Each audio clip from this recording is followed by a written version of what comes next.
ఆవిర్భావం తర్వాత 10 ఏళ్లు రాష్ట్రంలో గులాబీ పార్టీ హవానే నడిచింది. తన పార్టీ వారితో తెలంగాణ జాతిపిత అనిపించుకున్న కేసీఆర్ 10 ఏళ్లు ఫామ్ హౌస్, ప్రగతి భవన్ల నుంచే పాలన సాగించారు.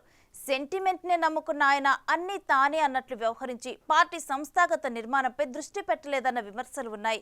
ఆ ఎఫెక్ట్ అధికారం కోల్పోయి 8 నెలలు కాకముందే కనిపిస్తోంది. నేతల వలసలతో పార్టీ గడ్డు పరిస్థితిని ఎదుర్కొంటుంది. కేడర్ సైతం పక్కచూపులు చూస్తోంది. బీఆర్ఎస్ విలీనంపై కాంగ్రెస్, బీజేపీలు బంతాటలు ఆడుతున్నాయి. ఆ క్రమంలో చేతులు కాలాక ఆకులు పట్టుకున్నట్లు ఉనికి కాపాడుకోవటానికి గులాబీ పెద్దలు పార్టీ పునర్నిర్మాణంపై ఫోకస్ పెడుతున్నారు.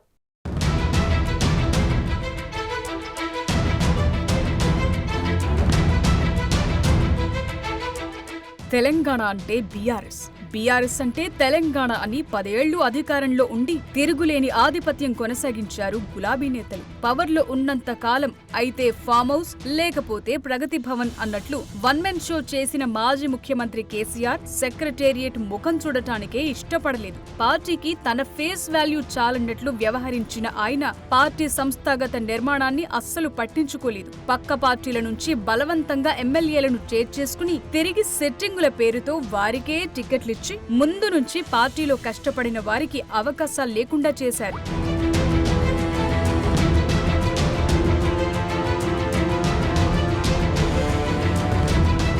ఆ ప్రభావం బీఆర్ఎస్ పై ఇప్పుడు స్పష్టంగా కనిపిస్తోంది. ఓటమి తరువాత అవినీతి ఆరోపణలు, దారుణమైన విమర్శలతో సతమతమవుతోన్న కార్ పార్టీ క్రమంగా ఖాళీ అయిపోతోంది. అధికారం కోల్పోయి 8 నెలలు గడవక ముందే నేతలు, కార్యకర్తలు తలోదారి చూసుకుంటున్నారు. ఇప్పటికీ 10 మంది ఎమ్మెల్యేలు, 6 ఎమ్మెల్సీలు అధికార కాంగ్రెస్ పార్టీ గూటికొచ్చారు. జిల్లా పరిషత్ చైర్మన్లు, రాష్ట్ర వ్యాప్తంగా మున్సిపాలిటీలను సైతం అవిశ్వాసంతో అధికార కాంగ్రెస్ పార్టీ కైవసం చేసుకుంటోంది. అసెంబ్లీ ఎన్నికల్లో గ్రేటర్లో తిరుగులేని ఆధిపత్యం చెలాయించిన గులాబీ పార్టీకి అదే గ్రేటర్లో వలసలు ఉక్కిరిబిక్కిరి చేస్తున్నాయి.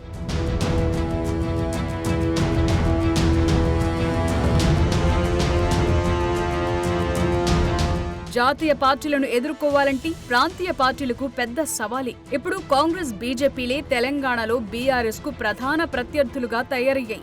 2 పార్టీలు కలిసి బీఆర్ఎస్ విలీనంపై బంతాట ఆడుకుంటూ ఆ పార్టీ ఉనికినే ప్రశ్నార్థకంగా మారుస్తున్నాయి. బీజేపీలో బీఆర్ఎస్ విలీనం జరుగుతుందని ముఖ్యమంత్రి రేవంత్ రెడ్డి జోస్యం చెప్పారు. కేసీఆర్ గవర్నర్ గా, కేటీఆర్ కేంద్ర మంత్రిగా, హరీష్ రావు అసెంబ్లీలో ప్రతిపక్ష నేతగా ఉంటారంటూ వారికి కొత్త పదవులు కూడా కట్టబెట్టేశారు. రేవంత్ రెడ్డి కామెంట్స్ తో పొలిటికల్ హీట్ మరింత పెరిగిపోయింది. తాజాగా దానికి బీజేపీ కౌంటర్ ఇచ్చింది. బీఆర్ఎస్ కాంగ్రెస్ లోనే విలీనం కాబోతోందని కేంద్ర హోం సహాయ మంత్రి బండి సంజయ్ కుమార్ బాంబ్ పేల్చారు. బీఆర్ఎస్ అవుట్డేటెడ్ పార్టీ, ఆ పార్టీ ఎమ్మెల్యేల అవసరం కాంగ్రెస్ కే ఉందన్నారు. పనిలో పనిగా ఆయన కూడా కేసీఆర్, కేటీఆర్, కవితలకు కాంగ్రెస్ లో కొత్త పదవులు సృష్టించేశారు. బీఆర్ఎస్ పార్టీని చేసుకోవాల్సిన అవసరం, అది అవినీతి పార్టీ. కేసీఆర్, కేటీఆర్ విషయంలో మీరు ప్రజల దగ్గర పోతే చీతు అంటారు, రాళ్ళతో కొడతారు. మరి ఆ పార్టీని మేమెందుకు చేసుకుంటామన్నా? వాళ్ళు పోయేటోళ్ళని తెల్లబోతున్నారు. ప్లాన్ ప్రకారం కాంగ్రెస్ పార్టీ కొంతమంది ఎమ్మెల్యేలు మెల్లమెల్లంగా చేసుకొని గంపగుత్తగా హోల్సేల్గా లాస్ట్గా ఒకటిసారి చేసుకుంటారు. ఎందుకంటే ఆ కోపం ఉంది కాంగ్రెస్ పార్టీ. ఎందుకంటే ఈయన సిఎల్పీని హోల్సేల్గా చేసుకుంటారు కదా. అందుకే బీఆర్ఎస్ పార్టీని కాంగ్రెస్ పార్టీలో విలీనం చేయడానికి మొత్తం ప్లాన్ రెడీ అయింది. ప్రజల లోపల ఏం చర్చ జరుగుతుంది, ప్రజల ఒపీనియన్ తెలుసుకోవడానికి మమ్మల్ని పావుగా వాడుకుంటారు ఇద్దరు. కాబట్టి బీఆర్ఎస్ పార్టీని, అవినీతి పార్టీని, ఆ కుటుంబ పార్టీకి వ్యతిరేకం. ఇప్పుడు బీఆర్ఎస్ పార్టీ మాధవ్ చేరితే మాకు ఏం ఫాయిదా ఉండదు, మేము చేర్చుకోకూడదు. తన చాప కిందకు నీరొస్తే కాని నొప్పి తెలియదన్నట్లు ముందు నుంచి వలస రాజకీయాలను ప్రోత్సహించి ఆ వాపే బలుపనుకుంటూ వచ్చిన గులాబీ పార్టీ ఇప్పుడు స్వీయ రక్షణలో పడాల్సొచ్చింది. పార్టీ ఉనికి కాపాడుకోవటానికి సంస్థాగత నిర్మాణంపై దృష్టి సారిస్తోంది.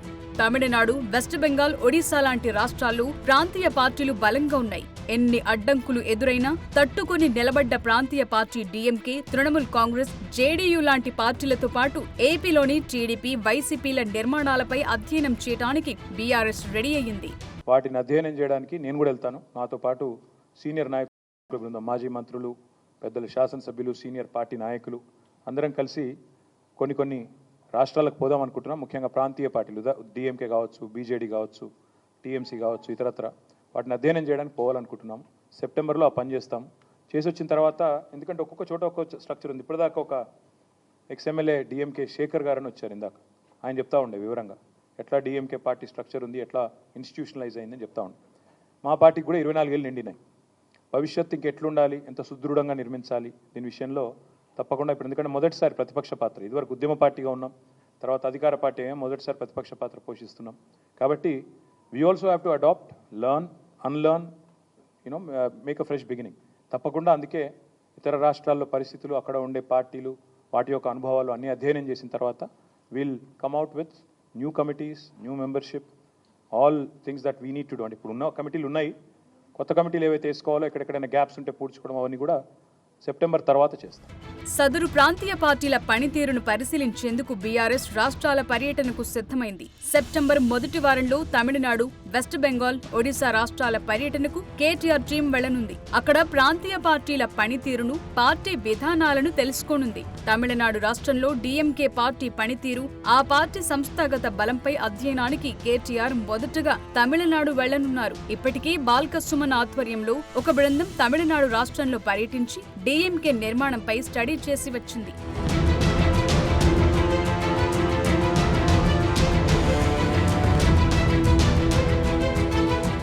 75 ఏళ్లుగా తమిళనాడు రాజకీయాలను డీఎంకే శాసిస్తోంది. అక్కడ జాతీయ పార్టీల ప్రభావం నామమాత్రమే. అన్నా డీఎంకే వర్సెస్ డీఎంకేల మధ్య తమిళ రాజకీయం నడుస్తోంది.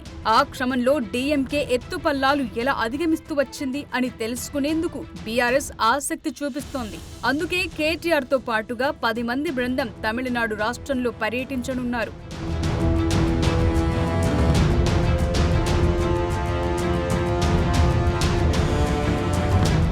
ప్రాంతీయ పార్టీల పనితీరును అధ్యయనం చేసేందుకు వెస్ట్ బెంగాల్, ఒడిశాలలో కూడా పర్యటించడానికి కేటీఆర్ రూట్ మ్యాప్ రెడీ చేసుకుంటున్నారు. ఆ పర్యటనలు అయిపోగానే ఆగస్టు లేదా సెప్టెంబర్ నెలలు గ్రామ స్థాయి నుండి రాష్ట్ర స్థాయి వరకు కొత్త కమిటీలు ఏర్పాటు చేసుకుంటామని కేటీఆర్ అంటున్నారు. ఉద్యమ పార్టీగా చెప్పుకునే బీఆర్ఎస్ 2014లో అధికారంలోకి వచ్చిన తర్వాత పార్టీ నిర్మాణంపై దృష్టి సారించకపోవటం వల్లే ప్రస్తుత దుస్థితి తలెత్తిందని సొంత పార్టీ నేతల నుండే విమర్శలొస్తున్నాయి.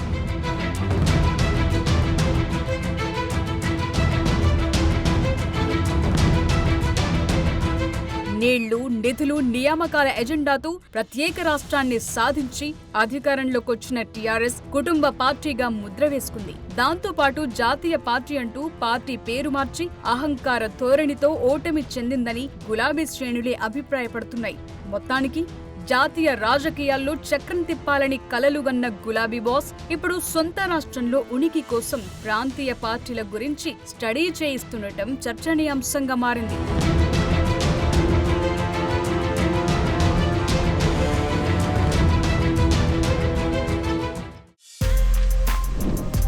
For more videos like this, subscribe Big TV channel.